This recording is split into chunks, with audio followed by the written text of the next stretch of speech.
पाहतोय मंत्रालयातली पैसा भरती संदर्भात आदिवासी समाज आक्रमक झाला होता आणि मंत्रालयातल्या या दृश्यांमध्ये आपल्याला दिसतंय की या जाळीमध्ये जी संरक्षक जाळी बांधण्यात आलेली आहे,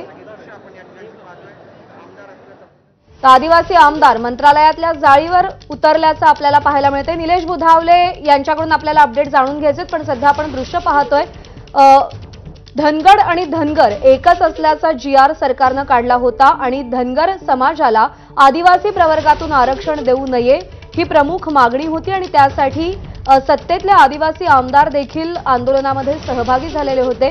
नरहरी झिरवाळ यांनी आंदोलन केलं होतं आणि दुसरा मुद्दा होता तो पैसा भरतीचा।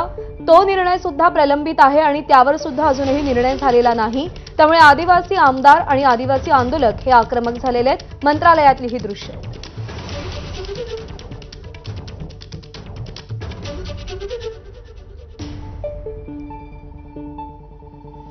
निलेश बुधावले आपले प्रतिनिधी सध्या आपल्या सोबत आहेत। निलेश, काय घडतंय मंत्रालयात?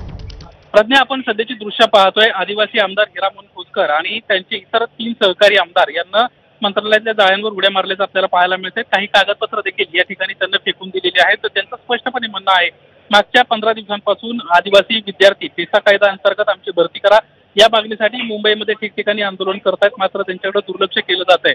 मुख्यमंत्री एकनाथ शिंदे यांची 6 दिवसांपासून आम्ही वेळ मागतोय भेटण्यासाठी, मात्र ते देखील आम्हाला भेट देत नाहीयेत।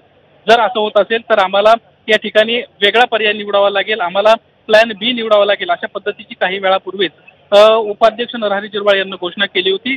त्यावेळी त्यांची मुख्यमंत्री एकनाथ शिंदे यांच्यासोबत चर्चा देखील झाली होती, मात्र मुख्यमंत्री एकनाथ शिंदे यांनी तुमच्या विषयासंदर्भामध्ये आम्ही पॉझिटिव्ह आहोत अशा पद्धतीचं आश्वासन दिलं आणि ते पाहायला मिळालं। त्यानंतर देखील कुठल्याही परिस्थितीमध्ये या ठिकाणी त्यांचा निर्णय होत नाहीये, त्यांच्या बाबतीतला विषय मार्गी लागत नाहीये। त्यामुळेच या आमदारांना हा एक वेगळं पाऊल उचलल्याचं आपल्याला पाहायला मिळत आहे। 3 ते 4 आमदार जे आहेत आदिवासी आमदार त्यांना मंत्रालयातल्या या शिड्यांवरून उड्या मारल्याचं आपल्याला पाहायला मिळालं होतं। खरं तर या ठिकाणी गोपीचंद पडळकर आपल्या सोबत आहेत, आपण त्यांच्याशी बोलण्याचा